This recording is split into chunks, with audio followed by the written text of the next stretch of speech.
Niyə gəlirsiniz insanlar Bakıya? Çünki rayonlarda iş yoxdur. Hamı Bakıya axışır ki, bəlkə bir ağ günə çıxar. Niyə yoxdur rayonda iş? 2 dənə inək saxlayın, təsərrüfatla məşğul olun, əkin, biçin, suvarın, yetişdirin. Niyə yoxdur ki? Bundan qabaq hamı Bakıya qaçırdı. İndi rayonlarda adam qalmayıb. Hamı gəlir Bakıya, hamı gəlir Bakıya. Qaç əlindən yerimək olmur Bakıda. Nə var bu Bakıda? Buyurun. Hə? Bəli, işləyir. Mən sağlayıram da, toyuq da sağlam, cüzə də sağlam. Hətta yoldaşımla kartof da içirim. Mən kartofu toyuğa cüzə pul vermirik. Kətçiyəm. Xeyr, gəlmirəm. Ya yazıq deyəm, mən öz Gənə dedim, mən kətçiyəm. Ona var ki, Reyhanə, yaxşı. Hər gün yüzlərlə insan bu rayonlardan çıxıb Bakı, Sumqayıt, Gəncə kimi şəhərlərə üst tutur. Bəziləri hətta xarici ailəsini dolandırmaq üçün Rusiya və Türkiyəyə və digər xarici ölkələrə gedir. Bəziləri də kənddə qalır, amma hər gün daha çətin dolanışıqla mübarizə aparır. Bu siyahını tərtib edərkən 5 əsas meyar nəzərə alınıb. İş yerlərinin sayı və sabitliyi, iqlim, quraqlıq, isti, külək, sərt şərait, turizm və inkişaf potensialı, ailə dolanışığı və kənd təsərrüfatının real vəziyyəti, kütləvi köç. Niyə insanlar bu rayonları tərk edir? Budur, ölkəmizdə yaşamaq üçün ən çətin 10 rayon. Videomuza keçməzdən öncə kanala abunə olmağı unutmayın. Sizin dəstəyiniz bizim üçün önəmlidir. 10-cu yerdə Qobustan rayonu gəlir. Qobustan deyəndə hamının ağlına qədim tarix, qaya təsvirləri, tarixi abidələr gəlir. Amma gündəlik həyat tam başqadır. Əhalisi 50 min nəfərə yaxındır. Qobustanda hər 1000 nəfərdən 1-2-si boşanır. Rayonda bir şəhər, bir qəsəbə olmaqla 31 kənd var. Əhalinin əksəriyyəti kəndlərdə yaşayır. Bakıdan 101 kilometr aralıda yerləşir. Rayonun böyük ərazisi quraq dağlıq zonadır. Yağış az, su qıtlığı isə daimi problemdir. Elə kəndlər var ki, yayda su saatlarla verilir. Torpaq kənd təsərrüfatına imkan yaratmır. Turizm isə əsasən muzey ətrafında cəmlənib. Kəndlərə təsiri yoxdur. Çox adam səhər tezdən çıxıb Bakıda işləyir, axşam evinə qayıdır. 9-cu yer İmişli rayonu. İmişli uzun illər kənd təsərrüfatının mərkəzlərindən biri sayılsa da, bu gün vəziyyət fərqlidir. Rayonda 48 kənd, 2 qəsəbə və 1 şəhər var. Əhalisi 160 min nəfərdən çoxdur. Bakıdan 250 kilometr məsafədə yerləşir. Pambıqçılıq əvvəlki kimi gəlir gətirmir. Su çatışmazlığı isə hər il əvvəlkindən daha çətin olur. Yay ayları dözülməz dərəcədə isti olur, temperatur 45 dərəcəyə yaxınlaşır. İş yerləri əsasən mövsümü olduğu üçün əhali sabit gəlir tapa bilmir. Kişilər iş üçün əsasən Rusiyaya üst tuturlar, qazanclarını rayona göndərirlər. 8-ci yerdə Kürdəmir rayonu gəlir.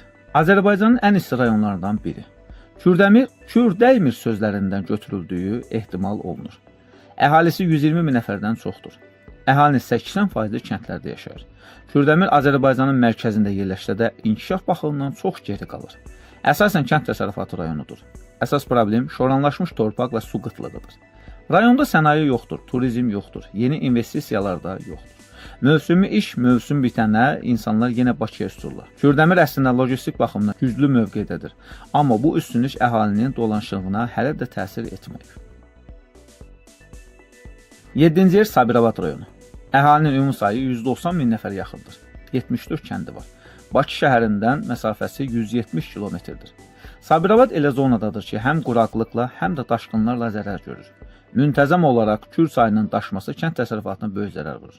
Pambıq və bostan məhsulları əsas gəlir mənbəyidir. Amma bazar sabit deyil, gəlir azdır. Turizm çox azdır, yeni iş yerləri azdır. Gənclər rayonun gələcəyini başqa yerdə görür. 6-cı yerdə Beyləqan rayonu gəlir. Beyləqanın torpağı məhsuldar olsa da, rayonun iqtisadi mühiti zəifdir. Ən kasıb rayonlar siyahısında yer alır. Əhalisi 100 min nəfərdən çoxdur.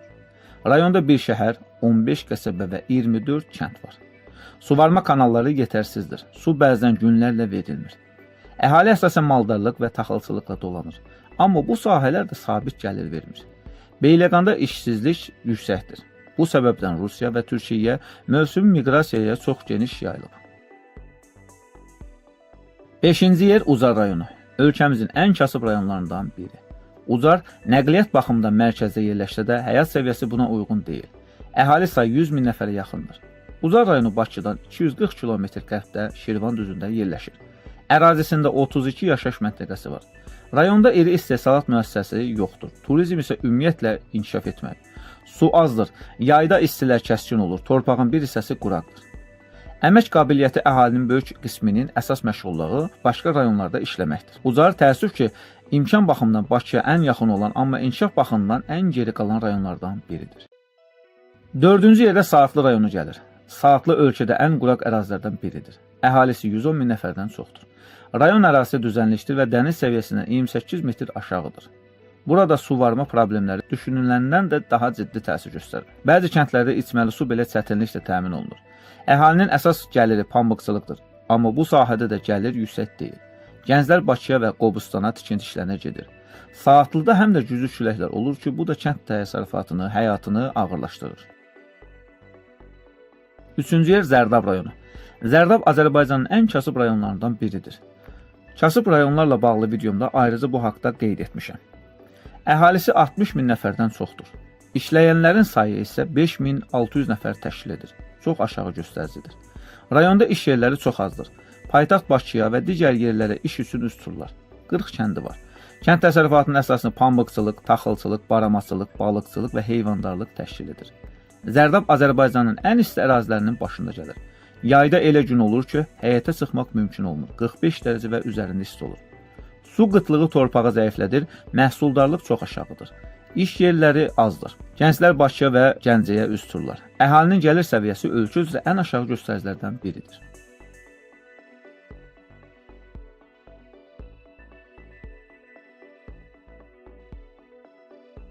İkinci yerdə Hacıqabul rayonu gəlir. Hacıqabul iqlim baxımından yaşayış üçün ən çətin rayonlardan biridir.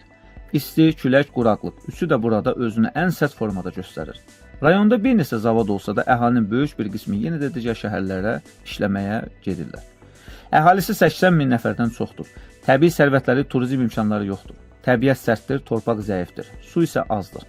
Hacıqabul yarım səhra və quraq iqlimə malik olduğundan toz və quru hava burulğanları burada yay aylarında tez-tez müşahidə olunur. Bitki örtüyü zəif olduğundan tozlar asanlıqla havaya qalxır və uzun müddət qalır. Və birinci yer, Azərbaycanda yaşamağın ən çətin olduğu rayon Neftçala rayonudur. Neftçala Azərbaycanın havasına görə də ən seçili rayonudur.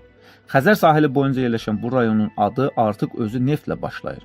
Burada uzun illərdir neft və qaz hasilatı aparılır. Hasilat zamanı havaya yayılan qazlar, torpaqdan qalxan tozlar və kimyəvi maddələr rayonda hava keyfiyyətini də xeyli pisləşdirib. Ətraf mühitə təsirlər xüsusilə kənd yerlərində hiss olunur. Eyni zamanda balıq təsərrüfatlarının olması buna təsir edir. Neftçala bir vaxtlar balıqçılığın mərkəzidir, amma Xəzərdə balığın azalması və sənayenin zəifləməsi bölgənin iqtisadiyyatını çökdürüb. Bugün burada iş yerləri azdır, torpaq duzludur, su qıtlığı var, iqlim sərtdir, yay ayları dözülməz dərəcədə istidir. Turizm imkanı yoxdur, yeni investisiya da gəlmir. Kəndlər isə boşalmağa davam edir. Videomuzu bəyəndinizsə kanala abunə olmağı və rəy yazmağı unutmayın.